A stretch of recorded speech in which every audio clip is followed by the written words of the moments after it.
Llegó al Cusco para realizar turismo y deporte de aventura, pero encontró la muerte. Miluska Pacheco, colquicocha, natural de Lima, y el guía de turismo Vincer Quispe Reyes fallecieron mientras practicaban el deporte conocido como tirolesa o zipline.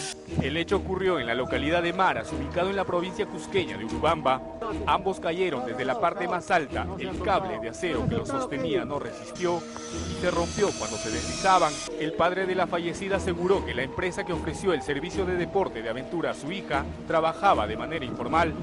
Es una empresa negligente que por su afán de lucro no ha tomado en cuenta que una ciudadana española también ha fallecido. Estas declaraciones fueron confirmadas por el titular de la Dirección Regional de Comercio Exterior y Turismo del Cusco, Rosendo Vaca. Cabe recordar que esta no es la primera vez que ocurre un fatal accidente en la localidad de Maras. La noticia que acabamos de escuchar refleja las consecuencias de realizar actividades de aventura que mezcla mala preparación y malas decisiones. El turismo de aventura, desde su definición, nos advierte que en su práctica enfrentaremos riesgos. Sin embargo, con una buena planificación y organización, estos pueden ser mitigados y evitar perjuicios mayores. Pero cuenta con espacios naturales óptimos para realizar turismo de aventura. Y el personal adecuado. Un país con aventura segura.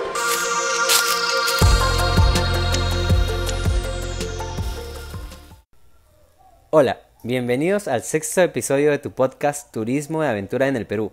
Mi nombre es Aldo Saavedra Romero y soy tu líder de aventura. Este podcast te brinda cada quincena información relevante y de utilidad, con una visión simple, pragmática y realista del turismo de aventura, gracias a Desert Expeditions. En el episodio de hoy hablaremos sobre los beneficios del reglamento de turismo de aventura.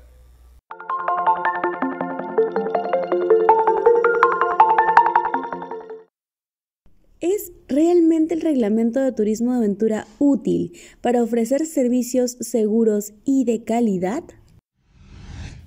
Francisco Basili nos comenta que este reglamento es una herramienta de apoyo para el empresario en temas de equipamiento, personal calificado, gestión de peligros y riesgos y temas administrativos.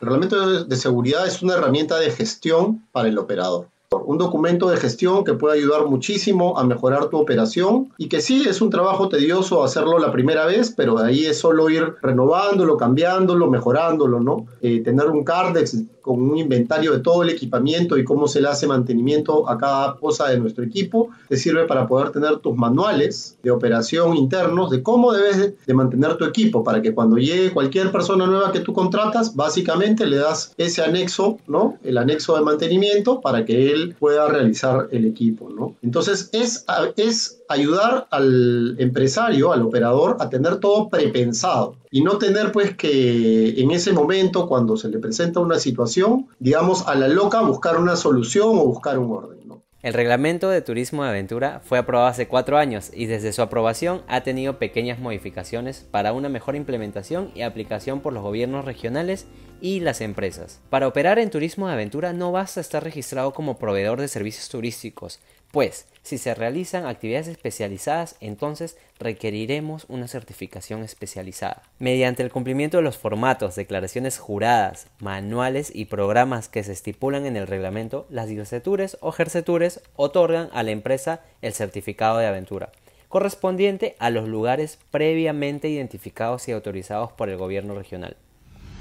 Preguntémonos, ¿cómo un gobierno regional implementa el reglamento para la formalización y certificación de sus operadores? Ante este interrogante, Julio César Delgado, director regional de turismo en Pasco, nos comenta el proceso que realizó para que la provincia de Oxapampa tenga operadores capacitados y certificados para ofrecer el servicio de turismo de aventura. ¿Qué hicimos en la primera etapa? Nosotros hemos contratado a un consultor ya para que nos ayude a tener los lugares de turismo de aventura. ¿Por qué? Porque ya lo había comentado en un principio. Por más que yo tenga especialistas y conozcan del tema de normatividad, de planificación y todo lo que tenemos nosotros, ellos no conocen sobre turismo de aventura, o sea, no conocen sobre deporte de aventura. Y por más que yo lo conozca, yo no puedo bajar a hacer el informe técnico, yo mismo firmarlo, yo mismo aceptarlo. O sea, tiene que pasar un proceso, en este caso, como corresponde. Entonces se contrató una persona para que nos ayude, por suerte, esta persona, si me permiten su nombre, lo puedo dar, señor Franco Alarcón, muy buena persona, muy buen profesional, nos ayudó a lograr este primer paso para que obviamente tengamos los primeros lugares en el tema de los lugares para turismo de aventura. ¿Qué estamos haciendo ahorita nosotros? Es justamente ahora hacer el seguimiento de las agencias de viajes, no atacando, pero sí pidiéndoles por favor que se cumpla con los marcos normativos. ¿Por qué? Porque la realidad de las DIRCETURES es que muchos de nosotros no podemos fiscalizar debido a que no tenemos abogados, ¿ya? Y obviamente eso nos limita muchísimo las acciones para fiscalizar y cumplir algunas cosas. Entonces, luego de eso, ¿qué hemos hecho nosotros? Hemos pedido en apoyo en una coordinación público-privado, saber cuáles son los lugares nuevos que tenemos también, muy aparte de lo que ya se había pedido como trabajo, cuáles son los otros lugares que también deberían ser trabajados en el tema en cumplimiento de la normativa, pues, ¿no? Y en esto hemos logrado lo siguiente, logramos que los privados mismos sean los que elaboren sus propios planes en base a lo que ya teníamos. Entonces, y mis especialistas también están saliendo al campo, y de esa manera prácticamente hemos hecho una sinergia y estamos avanzando con más celeridad. O sea, estamos comenzando a tomar los lugares que antes no lo tomábamos por el desconocimiento, y gracias a la información que se nos entregó en un primer momento y todo lo que se tiene y todo lo que hemos preguntado también a todas las entidades, ahora nosotros estamos también comenzando a cumplir nosotros mismos con la norma, o sea, hacer cumplir la norma. Ya hemos visto cómo se realiza la implementación del reglamento desde el lado de las autoridades y el gobierno regional. Ahora veamos el mismo proceso, pero desde el otro frente. Escuchemos a Francisco, que nos habla sobre los 3 primeros anexos y su importancia. Las primeras 3 hojas, digamos, el anexo 1, 2 y 3, son documentos netamente de gestión del operador, ¿no? ¿Para qué sirven? Sirven para ordenar al empresario de turismo de aventura. Si yo fuera un operador, digamos, que recién empiezo, le agregaría una cuarta hoja para ya hacerlo perfecto, que sería mi cuadro de costos, que va relacionado al plan de mantenimiento y renovación de equipo, porque esa es una variable que normalmente no es considerada cuando uno realiza o saca los precios para hacer turismo de aventura, ¿no? La gente en muchos de los casos saca sus costos, pone su precio de acuerdo a lo que hay en el entorno, cuando los precios se deberían de sacar en relación al personal, al equipamiento, a la rotación y desgaste del equipamiento, a la capacitación continua, a los gastos de oficina, bueno, y así sucesivamente. Entonces, es eso. Ese es por el lado del operador. Un documento de gestión que puede ayudar muchísimo a mejorar tu operación. Rolando a continuación nos comenta sobre el desarrollo del anexo 4 y el anexo 6 en sus operaciones. El número 4 ya va con el tema de registro de incidentes o accidentes, donde si por A o B tuvieras un accidente con algún pasajero, tienes que registrar todo lo que sucedió en ese entonces, cómo sucedió, dónde sucedió, quién lo atendió, qué habilidades tenía esta persona para atenderla, cuánto tiempo se demoraron de aquí hasta el centro de salud más cercano, cómo se comunicó el líder de aventura con la persona encargada en oficina, cómo fue todo el transcurso desde el momento en que llegaste al centro de salud y cómo lo atendieron y de qué manera solucionaron. De ahí tenemos el siguiente anexo, que es nuestra declaración jurada, en la cual certifica de que nosotros trabajamos con equipos idóneos cuando son alquilados. Totalmente nosotros nos basamos, como te comenté hace unos momentos, cuando nosotros necesitamos equipos adicionales porque no nos damos abasto, siempre hacemos el alquiler de una empresa totalmente seria y de que tiene equipos totalmente idóneos, y si es posible inclusive otros que son nuevos y en muy buen estado, otros que ya tienen uso. Verificamos de que estos equipos estén totalmente idóneos para la actividad que se vaya a realizar. Como pionero del barranquismo en Cuispes, Amazonas, en el Valle de las Cascadas, Juan Luis nos menciona la importancia de la formalización y del compromiso que conlleva ser una operadora certificada. Yo creo que la modalidad aquí está en lo de menos, ¿no? Lo importante es estar formalizado, ya sea barranquismo, ya sea sandboarding, ya sea canotaje, ya sea bicicleta. Lo importante es la formalidad, ¿no?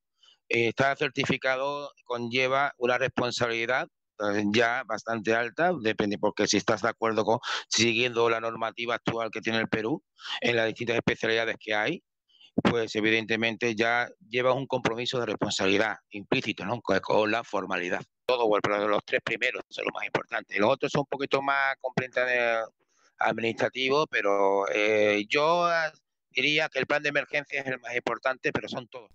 Como menciona Juan Luis, el anexo 2, que hace referencia al manejo de riesgos y atención de emergencias, es uno de los más importantes. Sin embargo, también debemos considerar el anexo 5 como uno de los anexos claves, pues nos exige tener un personal calificado con las competencias desarrolladas y mínimas para la modalidad de turismo de aventura que va a liderar. A continuación, Francisco Basili nos comenta sobre el desarrollo de estas competencias en los líderes de aventura. Antes en el Perú y actualmente en casi todos los países del mundo donde se realizan actividades de aventura, lo que existe es el sistema de training, que una persona que ya sea que ya tenga estudios de turismo o no los tenga, acompaña a un especialista en una modalidad de turismo de aventura durante algún tiempo, sirviendo primero como ayudante, haciendo prácticas en el campo. La actividad de aventura es algo que se aprende en la práctica, no se puede aprender en una clase, hay que tener horas de recorrido, kilómetros de vuelo, como quieran llamarlo, pero básicamente hay que hacer las cosas, ¿no? Para que haya una memoria tanto mental como física y muscular de las actividades que se van a realizar, y así las acciones que uno tenga que realizar en su debido momento sean ya de aprendizaje y que sean inmediatas, ¿no? No haya que detenerse a pensar en estas acciones, porque mientras uno está desarrollando la aventura no hay demasiado tiempo, entonces es importante, así que estamos bastante bien por ese lado. Por otro lado, también el sistema de competencias lo que hace es una prueba a estas personas para que puedan demostrar esas competencias aprendidas en el campo. Y una vez pasada esta prueba, ¿no?, y demostrado a través de medios de verificación, lo que sucede es que se le emite un documento en el que se le dice que esa persona es competente para desempeñarse en la actividad de liderazgo de turismo de aventura. Aparte de los conocimientos que un líder de aventura puede tener de la teoría, influye mucho la experiencia en campo, pues dentro de las habilidades de un líder está la de saber identificar y analizar los movimientos del turista para poder asistir cuando éste intenta realizar alguna técnica, comunicarse efectivamente y supervisar el desempeño del turista, además de gestionar la seguridad en el desarrollo de las actividades. Rolando y Juan Luis nos comentan sobre ello en base a la experiencia que tienen como líderes de aventura. Una de las mayores competencias que necesita un líder de sandboarding es saber analizar los movimientos del pasajero o del turista o del invitado o del participante. ¿Por qué? Porque haciendo análisis de movimiento, te vas dando cuenta, el líder de aventura se va dando cuenta qué es lo que necesita este tipo de pasajeros, qué tipo de miedos inclusive puede tener, qué cosas le motivan en ese momento para poder aprender, porque bueno, si tienes a un turista con mucho miedo y te das cuenta con el tema de sus movimientos, cuando sus movimientos al momento de descender son demasiado bruscos, exagerados, eso significa que el turista tiene mucho miedo y tiene que aplicar ciertas habilidades para ayudarlo, no solamente dándoles indicaciones, sino ayudarlo de manera visual a que este pasajero pueda tener mucha más confianza aprendiendo, viendo las indicaciones del instructor. Y ya en caso fuera una persona con mayor experiencia, los análisis de movimiento también ayudan bastante porque te vas dando cuenta qué puntos el participante puede mejorar y tiene que mejorar para que no genere una mala aplicación de técnica que futuramente esta pueda ocasionar, esperemos que no, un accidente en cuanto a su físico. El líder es tener muy claro lo que haces, conocerte a ti mismo, tus potencialidades, tus defectos también, y muy importante identificar al potencial cliente o compañero que hace toda la actividad contigo para tener esa empatía, ¿no? Eso es muy importante. Además de los anexos que se requieren para la certificación como operador de aventura, el reglamento considera las modalidades que hasta las fechas son autorizadas en el Perú.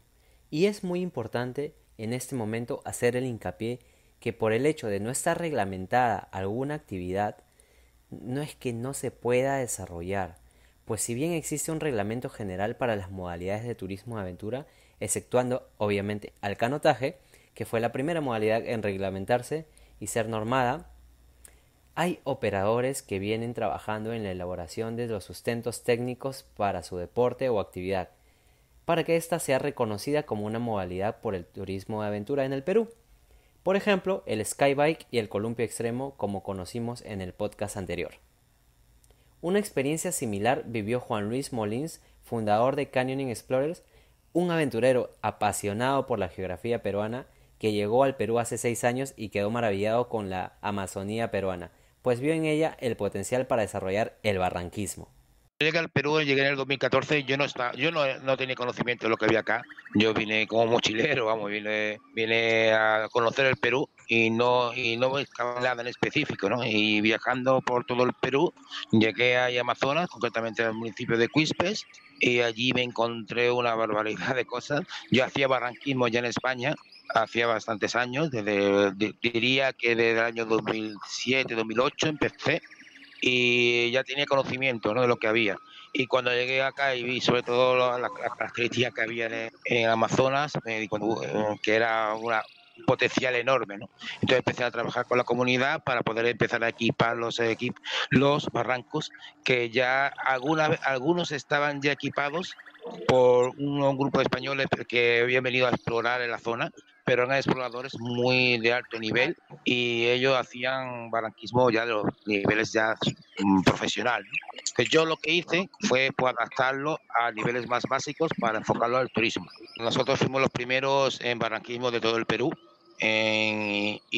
también fuimos los primeros en turismo de aventura en el departamento de Amazonas. Y no hay cultura de formalidad primero y mucho menos en turismo de aventura.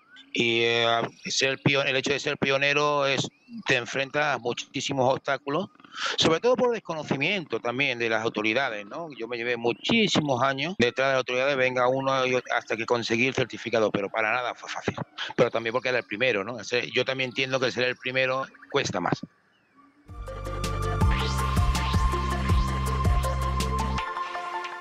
El podcast de Turismo de Aventura en el Perú es producido por un equipo de profesionales comprometidos por el turismo de aventura de las Universidades Nacionales de Lima, la Universidad Enrique Guzmán y Valle Cantuta, Federico Villarreal y San Marcos. Juntos traemos lo mejor del turismo de aventura a través de sus actores, aportando en el desarrollo de una cultura de aventura en el Perú.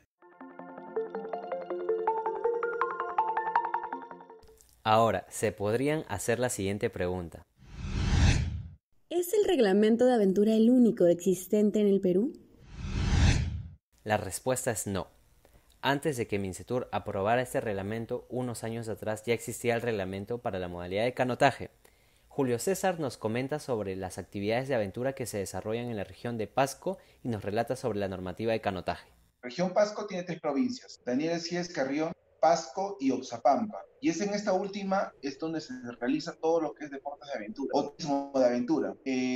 Las actividades más fuertes que siempre se han venido realizando son el rappel y el canopy como actividades principales, ¿ya? Y luego de eso ya tenemos otras actividades como caminatas, canotaje, incluso algunos paseos que realizan como el tema de turismo de aventura, pues, ¿no?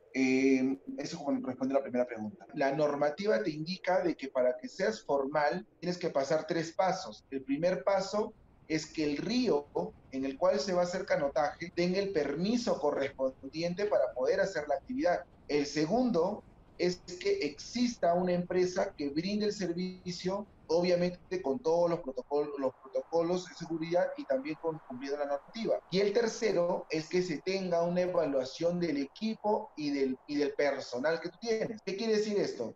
De que nosotros sí o sí teníamos que tener una entidad, obviamente, que ayude a ese tipo de acciones. Que me evalúe los botes, que evalúe los chalecos, que evalúe los remos, cascos, líneas de seguridad, tanto las líneas free como las líneas que son de cintura, que vean si tienen o no tienen botiquín. Todo ese tema lo tiene que hacer la entidad evaluadora para poder indicar que cumple con todas las acciones. Asimismo, estaba obviamente al otro lado el tema de los guías. La norma indica obviamente que si es un guía básico de un nivel 1 a 3, que lo corren acá, tiene que tener mínimamente 1 año de experiencia en esos niveles. Y como no hay una empresa acá que sea formal, eso quiere decir que estos jóvenes están desde cero. por suerte, muchos de estos jóvenes han corrido han ido a correr los ríos de otras zonas y por ahí como que ya tienen experiencia y pueden solicitar esto a las entidades a las empresas privadas que corresponden donde hayan corrido. Los ríos, como digo, de Lunahuaná, de Arequipa u otros ríos que hayan corrido ellos como profesionales. Incluso hay jóvenes que han corrido ríos de Estados Unidos. Entonces, esto ayuda muchísimo a que nosotros podamos ahora formalizarlos, ¿ya? Y ahí recién vamos a comenzar a poder decir, ya tengo una agencia de viajes que tiene todos los permisos correspondientes. Tomando como referencia las normativas extranjeras en turismo de aventura, se tiene planteado incorporar el reglamento de canotaje dentro del reglamento de seguridad en turismo de aventura, para que de esta forma se tenga unificado los requerimientos para todas las modalidades aprobadas en el Perú. El reglamento de canotaje es previo al reglamento de seguridad en turismo de aventura y no había un reglamento general para todas las actividades. La forma en la que funcionan los otros países es un gran reglamento de seguridad y normas técnicas para todas las modalidades. Ese es un mejor sistema de gestión.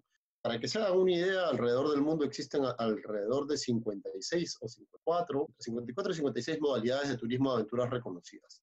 La variación en el número es porque algunas no son modalidades en sí mismas, sino son submodalidades de una misma actividad, ¿no? Por ejemplo, decir el surfing con tabla grande o con tabla pequeña son la misma actividad, pero varía, por eso hay diferencia en la cantidad. No se podría tener 56 reglamentos, ¿no? Sería imposible de fiscalizar, de ejecutar y de realizar. Si tienes un gran reglamento de seguridad, ¿no? Que tienen que aplicarlo todas las empresas, y normas técnicas específicas a cada una de las modalidades, para que el sistema de gestión sea más efectivo y no sea un sistema burocrático. Al tener las modalidades establecidas en el reglamento, seguramente te estarás preguntando: ¿cómo diferenciamos los requisitos de seguridad y equipamiento entre cada modalidad? Precisamente, para situaciones como estas se plantean las normas técnicas de cada modalidad. Estas normas técnicas son propuestas y desarrolladas por el Comité de Normas Técnicas de Turismo del Instituto Nacional de Calidad, INACAL. Las normas técnicas peruanas se desarrollan a través del Comité de Normas Técnicas Peruanas del Sector Turismo, que pertenece al INACAL. Este comité está conformado por el MINCETUR, obviamente por un representante del INACAL, está representado por distintas agremiaciones del sector privado y personalidades del sector público, como algunas DIRCETURES, ¿no? Y del sector privado, gremios representativos de agencias de viaje o especialistas en las modalidades deportivas de las distintas actividades de turismo de aventura en este caso, ¿no? Se hace un trabajo documental, se revisan normas nacionales e internacionales, ¿no? Y con ello se elabora un documento que demora alrededor de 4 meses la elaboración de este documento y la revisión de todo lo otro que existe. Una vez que se tiene el documento, este documento aprobado por este comité pasa a una consulta pública de aproximadamente 30 días, donde cualquier persona puede opinar al respecto. Hay un sistema para opinar. Luego de estas opiniones, la mesa subsana si es que hay alguna observación, ¿no? Si no hay observaciones, se aprueba inmediatamente, y si luego de subsanar, se aprueba y se publican, ¿no? Actualmente existen aproximadamente 10 normas técnicas relacionadas al turismo de aventura publicadas. Está la de canotaje, la de canopy zipline, la de escalada, la de rappel, ¿no? La de sandboarding, la de bicicleta de montaña, la de alta montaña y la de caminata, si no me equivoco, ¿no? Y en lista, bueno, hay varias más, ¿no? El sistema normativo es un sistema también de calidad, que uno cumple con las normas técnicas, lo que hace es prestar servicios de alta calidad con estándares internacionales. ¿Existen normas técnicas para cada modalidad establecida en el reglamento? Definitivamente la respuesta es aún no. Sin embargo, se viene trabajando en ello. Para el desarrollo de una norma técnica se tienen en consideración algunos criterios que Francisco nos detalla. El Comité de Normas Técnicas tiene que revisar todas las modalidades y ir viendo por incidencia. ¿Qué significa por incidencia? ¿Cuál es la actividad que más se realiza en el Perú? Esas son las normas que vas sacando primero, ¿no? El otro criterio de selección es en las que más ocurren accidentes. Entonces se unen los dos criterios, las que más se realizan con las que más accidentes tienen, y de acuerdo a eso se preparan esas normas primero, ¿no? Porque como hay 50 y tantos, por alguna parte teníamos que empezar, ¿no? Hemos hablado del reglamento y las normas técnicas desarrolladas para certificar a una operadora de aventura. Ahora, ¿cómo aseguramos que estos requerimientos sean cumplidos? Julio César nos cuenta sobre la Red de Protección al Turista, el cual es un comité que reúne al Instituto Nacional de Defensa de la Competencia y de la Protección de la Propiedad, Indecopi, la Fiscalía de la Nación, el Ministerio de Salud y la Policía Nacional del Perú, para fiscalizar que los proveedores de servicios turísticos cumplan con las normativas, protocolos y ofrezcan servicios seguros. Existe en el Estado, para que tú puedas fiscalizar como DIRCETUR, tienes que tener tu PAS, ya tu procedimiento administrativo sancionador. Si no lo tienes, pues prácticamente eres una DIRCETUR que no puede cumplir esa acción, ¿ya? Entonces, este PAS tiene que ser elaborado y generado por la DIRCETUR, aceptado por las áreas correspondientes para que tú puedas tener el abogado, fiscalizadores y todo lo que indica la norma. Sin embargo, dentro del trabajo del ministerio se creó algo denominado Red de Protección al Turista, ¿ya? Y nosotros comenzamos a trabajar ello. La región Pasco no contaba con una red de protección al turista. Y la red de protección al turista tiene como objetivo principal proteger al turista, ¿ya? Del tema de informalidad, del tema de repente de engaños, robos y otro. Y lo bueno de esto es que esta red tiene al público privado y al público estatal, los tiene unidos en un grupo. También tiene a Indecopi, Fiscalía, Policía, entre otros. Entonces, ¿qué hemos hecho nosotros? Nosotros lo que hemos hecho es sentarnos con el ministerio, sentarnos con el equipo técnico y hemos expuesto, es una exposición de motivos, indicando la necesidad de que las fiscalizaciones o supervisiones como tal se realicen en el marco del cumplimiento de los protocolos y de las normativas, cosa que le gustó a la mayoría. ¿Por qué? Porque Salud tampoco tiene un PAS y así varias, también algunas municipalidades tampoco lo tienen, no pueden fiscalizar. O sea, por más que algunos crean que todas las municipalidades pueden fiscalizar, hay algunas que tienen que actualizar algunas cosas para poder hacerlo. Por lo menos acá en Sierra pasa eso. Y entonces unimos estas acciones, se hizo como una acción directa dentro de la red de protección al turista, se aceptó por todos los miembros, de la red de protección, y ahora nosotros hacemos nuestras supervisiones en el marco de la red de protección al turista y cumpliendo turismo seguro. Estamos seguros que el desarrollo y posicionamiento de los destinos, regiones y el Perú como un país de aventura tomará años, recursos y trabajo articulado entre el sector público, el privado y también la academia. Ahora, nosotros como turistas somos quienes debemos promover una cultura de aventura segura y no adquirir servicios informales, y menos solo por el precio. En esa diferencia de precios está la calidad de la experiencia y el nivel de seguridad del servicio que recibes y tu bienestar. Ahora, pregúntate, ¿qué tipo de experiencias merezco? El reglamento de turismo de aventura llegó para quedarse y, a diferencia de otros reglamentos, la implementación de este por las empresas y en las operaciones de aventura hace la diferencia entre la seguridad y los accidentes o tragedias, entre una experiencia de aprendizaje personal y del entorno en el cual desarrollamos la actividad u otra experiencia de abandono y negligencia de pseudolíderes. Y, para ti, ¿qué significa el reglamento de turismo de aventura? Si te gustó el tema, asegúrate de suscribirte, comentar y compartir con tus amigos y comunidad tu podcast Turismo de Aventura en el Perú.